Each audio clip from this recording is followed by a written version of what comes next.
Hello दोस्तों, तो आज हम लोग पढ़ने वाले हैं फाइलम टिनोफोरा। जी हाँ, फाइलम टिनोफोरा और इसके साथ साथ ही रिवीजन करेंगे फाइलम सेलेंट्रेटा का भी, जो कि पिछले क्लास में हम लोग पढ़े थे। ठीक है, तो स्टार्ट करते हैं फाइलम टिनोफोरा। ठीक है, तो फाइलम टिनोफोरा का कॉमनली दो नाम से जाना जाता है, सी वालनट और कॉम्ब जेली। सी वालनट क्यों कहते हैं? क्योंकि ये वालनट यानी कि अखरोट की तरह दिखता है, जैसे कि इस स्ट्रक्चर में आप लोग देख सकते हैं, ये अखरोट की तरह दिख रहा है और ये समुद्र में पाया जाता है, इसीलिए इसे क्या बोलते हैं? सी वालनट। ठीक है, और कॉम्ब जेली क्यों बोलते हैं? कॉम्ब जेली क्योंकि इस पे ये कॉम्ब प्लेट, ये जो ग्रीन कलर का जो स्ट्रक्चर दिख रहा है ना, यही है कॉम्ब प्लेट, और इसी के नाम पे इसे क्या रख दिया गया? कॉम्ब जेली नाम रख दिया गया। ठीक है, तो कॉमन नेम क्यों पड़ा ये तो हम लोग देख लिए। अब देखते हैं लेवल ऑफ ऑर्गेनाइजेशन कैसा होता है। Tissue level of organisation, level of organisation कैसा होता है? Tissue level of organisation. और वहाँ पे क्या था, यानी कि सेलेंट्रेटा में क्या था, वहाँ भी टिश्यू लेवल ऑफ ऑर्गेनाइजेशन ही था। ठीक है, सिमेट्री की बात की जाए तो ये रेडियल सिमेट्री होता है, रेडियली सिमेट्रिकल होता है। और सेलेंट्रेटा में क्या था, वहाँ भी रेडियली सिमेट्रिकल था।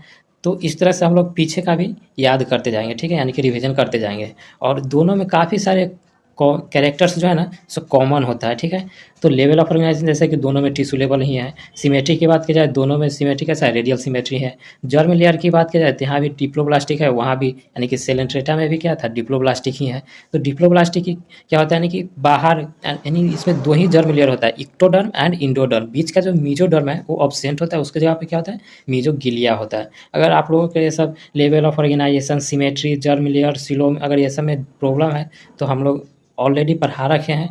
जाइए चैनल पे और वीडियो में जाके देखिएगा, वहाँ पे पढ़ा रखे हैं, तो वीडियो को देख लीजिएगा। ठीक है, तो चलते हैं अब आगे। जर्म लेयर हो गया, डिप्लोब्लास्टिक होता है। उसके बाद सिलोम की बात किया जाए तो ए सिलोमेट होता है, इसमें कोई कैविटी देखने को नहीं मिलता है, कैविटी जो है ना अब्सेंट होता है। ठीक है, हैबिट एंड हैबिटेट की बात की जाए तो एक्सक्लूसिवली मरीन होता है। ठीक है, ये सिर्फ मरीन वाटर में ही देखने को मिलता है, फ्रेश वाटर में नहीं होता है। लेकिन सेलेंट्रेटा की बात की जाए तो वहाँ पे क्या था? मोस्टली मरीन था, लेकिन कुछ फ्रेश वाटर में भी पाया जाता है, जैसे कि हाइड्रा। तो एनसीईआरटी के वर्ड, एक एक वर्ड को ध्यान से पढ़ेगा। एक्सक्लूसिवली, मोस्टली, ये सब होता है, बच्चा कंफ्यूज कर जाता है, एग्जाम में क्वेश्चन में गलती कर देता है। ठीक है, तो ऐसा नहीं है।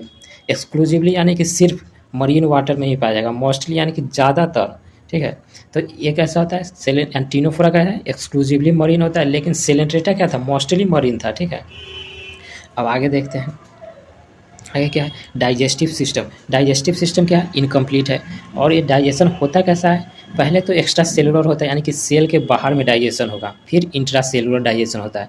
एक्स्ट्रा सेलुलर जैसे कि ये सेल है, तो पहले क्या होगा? एक्स्ट्रा सेलुलर, यानी सेल के बाहर यहाँ पे एंजाइम का सेक्रेशन होगा, और ये सब मान लो कोई सब फूड है तो इस सब का डाइजेशन होगा, और इसका कुछ डाइजेशन होगा, कुछ बच्चा रहेगा, वो फिर ये जो फूड बचा हुआ फूड सेल के अंदर जाएगा, फिर वहाँ पर डाइजेशन होगा। तो डाइजेशन एक्स्ट्रा सेलुलर और इंट्रा सेलुलर दोनों होता है। ठीक है, अब बात करते हैं सर्कुलेटरी सिस्टम की। सर्कुलेटरी सिस्टम ऑब्सेंट होता है, रेस्पिरेटरी सिस्टम भी ऑब्सेंट होता है। और वहाँ पे अगर बात किया जाए किसका? सेलेंट्रेटा के, तो वहाँ भी सर्कुलेटरी सिस्टम ऑब्सेंट होता है, रेस्पिरेटरी सिस्टम भी ऑब्सेंट होता है। और सेलेंट्रेटा में भी डाइजेस्टिव सिस्टम क्या होता है? इनकम्प्लीट होता है। और वहाँ पर भी एक्स्ट्रा सेलुलर डाइजेशन होता है पहले, फिर इंट्रा सेलुलर डाइजेशन होता है।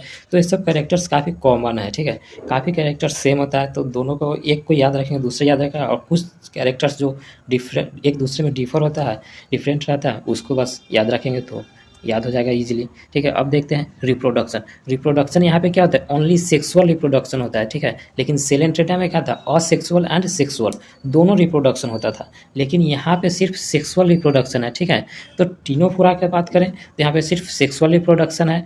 अगर सेक्सेज, यानी कि सेक्सेज जो है ना सेपरेट नहीं होता है, और ऐसे कंडीशन में क्या होता है? हर्माफ्रोडाइट बोलते हैं। सेपरेट नहीं होता यानी मतलब मेल एंड फीमेल एक ही ऑर्गेनिज्म में पाया जाएगा। ठीक है, यानी कि मेल गैमिट और फीमेल गैमिट एक ही ऑर्गेनिज्म फॉर्म करेगा, तो ऐसे कंडीशन को क्या बोलते हैं? हर्माफ्रोडाइट बोलते हैं, यानी कि सेक्सेस जो है सेपरेट नहीं होता है। फर्टिलाइजेशन की बात किया जाए तो फर्टिलाइजेशन क्या होता है? फर्टिलाइजेशन एक्सटर्नल होता है, यानी कि बॉडी के बाहर।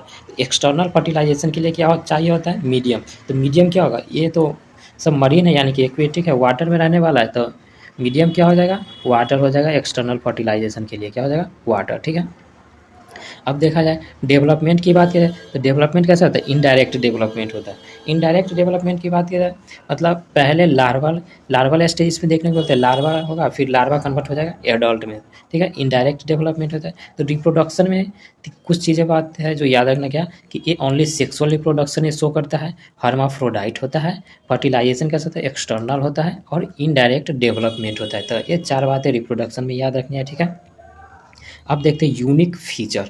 यूनिक फीचर क्या होता है, यानी कि जो सिर्फ इसी में पाया जाएगा, दूसरे फाइलम में नहीं पाया जाएगा, उसे बोलते हैं यूनिक फीचर। जैसे कि कॉम्ब प्लेट, कॉम्ब प्लेट्स ये जो दिख रहा है ना ग्रीन ग्रीन कलर का, ये सब ये क्या है, कॉम्ब प्लेट है, ठीक है। तो और इसका संख्या कितना होता है, 8 गो होता है, ठीक है। इसका संख्या कितना होता है, 8 गो होता है। जैसे गिन सकते 1 2 3 4 5 6 7 8, तो 8 गो होता है।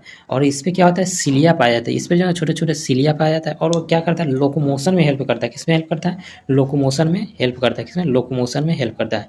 तो यूनिक फीचर में क्या होता है, एक कॉम्ब प्लेट इसमें पाया जाता है। यूनिक फीचर क्या है इसका, कॉम्ब प्लेट। और कॉम्ब प्लेट कितने होता है, तो इसका कॉम्ब प्लेट 8 गो होता है। और external row of ciliated comb plate कितना होता है, 8 गो होता है। इस पे जो है ना सिलिया पाया जाता है, ठीक है। और हेल्प किसमें करता है, लोकोमोशन में। तो कॉम्ब प्लेट से क्या याद रखना है, 3 बात याद रखना है। इसका संख्या 8 को होता है, सिलिएटेड होता है, और हेल्प करता है किसमें, लोकोमोशन में, ठीक है। अब देखते हैं बायोलुमिनेसेंस। बायोलुमिनेसेंस क्या होता है, यानी कि कोई भी लिविंग ऑर्गेनिज्म जो कि लाइट को इमिट करेगा, लाइट को इमिट करेगा तो उसे क्या बोलते हैं, बायोलुमिनेसेंस बोलते हैं। जैसे कि हम लोग जुगनू को देखते हैं, जुगनू रात को टिमकते रहते हैं, तो वो भी बायोलुमिनेसेंस शो करते हैं, और ये भी बायोलुमिनेसेंस शो करता है, ठीक है। तो the property of living organism to emit light, जो लाइट को इमिट करेगा वैसा लिविंग ऑर्गेनिज्म जो लाइट को इमिट करेगा उसे क्या बोलते हैं, बायोलुमिनेसेंस बोलते हैं, ठीक है। तो बायोलुमिनेसेंस से देख लिए। अब देखते हैं इसका एग्जाम्पल। एग्जाम्पल एनसीईआरटी में 2 ही है, और 2 ही पूछा जाता है, एनसीईआरटी से बाहर आता भी नहीं क्वेश्चन, ठीक है। तो एग्जाम्पल क्या है, प्लूरोब्रैकिया, प्लूरोब्रैकिया एंड टिनोप्लेना। ये देखो ये स्ट्रक्चर जो है ना, ये प्लूरोब्रैकिया का है, ठीक है। ये प्लूरोब्रैकिया का है। एग्जाम्पल याद रखना क्या है, प्लूरोब्रैकिया एंड टिनोप्लेना। एग्जाम्पल और यूनिक फीचर, ये 2 ऐसा कैरेक्टर है ना जिससे काफ़ी क्वेश्चंस पूछे जाते हैं एनिमल किंगडम से खासकर। तो ये 2 चीज़ तो एनिमल किंगडम में याद रहना ही रहना चाहिए, और जनरल कैरेक्टर भी याद रखिएगा साथ साथ, ठीक है।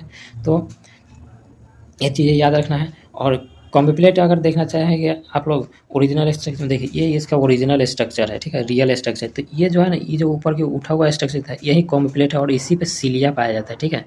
तो वीडियो अगर अच्छा लगा हो तो इसे लाइक कर दीजिए, उससे अपने दोस्तों के साथ शेयर कीजिए, और चैनल को सब्सक्राइब कर लीजिए, और दोस्तों को भी बोलिए सब्सक्राइब करने के लिए। Thank you.